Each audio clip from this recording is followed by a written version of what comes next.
I'm Jerry Ingram. I'm the owner of Volunteer Home Mortgage. We are a locally owned and operated mortgage broker company located in Maryville, Tennessee. I love meeting people and just being here for them. We provide all types of mortgages. You just give me a call at 865-238-7500 and online at volunteerhomemortgage.com. Hi everyone, thanks for checking in with the Big Picture Story. I'm Meteorologist Mike Witcher. I sure hope you had a great weekend. It was stormy on Saturday, beautiful on Sunday, and Sunday we topped out in the 80s across all of East Tennessee. Now, here's what we're talking about this week. We're talking about the tropics, although no major direct impact to the U.S. mainland.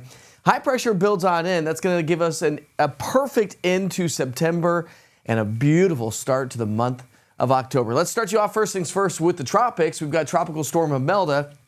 Winds at 45, gusting to 60.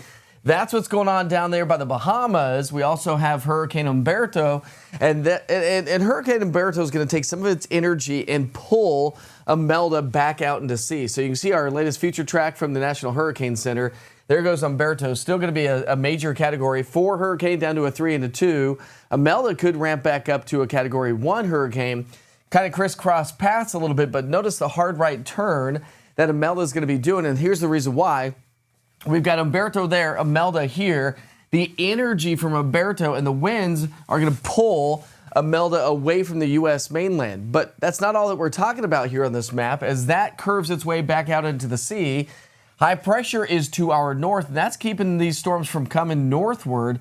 Then high pressure is going to wedge itself in to the mid-Atlantic and the Appalachian region. Most of that cooler air is going to be on the North Carolina side, but as high pressure builds in, we will cool down towards the end of the week, and that's going to bring us some gorgeous weather. Let me show you a different perspective of these storms as I show you accumulated rainfall amounts. The great news is the heaviest rain is going to stay offshore from the Carolina coastline, and all the rain is going to be out into the Atlantic Ocean. So it's not going to pile up from what we were talking about earlier this week, or last week anyways, with the rainfall upwards of 7 inches across the southeastern coastline.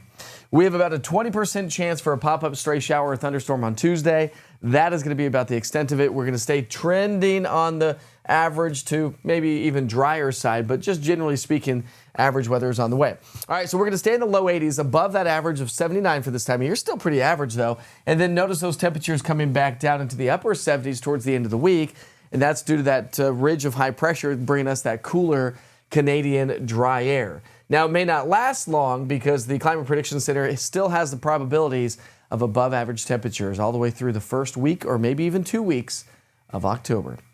If you want a quick snippet of your forecast, check out Witcher's 1 Minute with Weather. You get everything you need to know in just 1 minute. Have a great day. I'll see you back here at 6.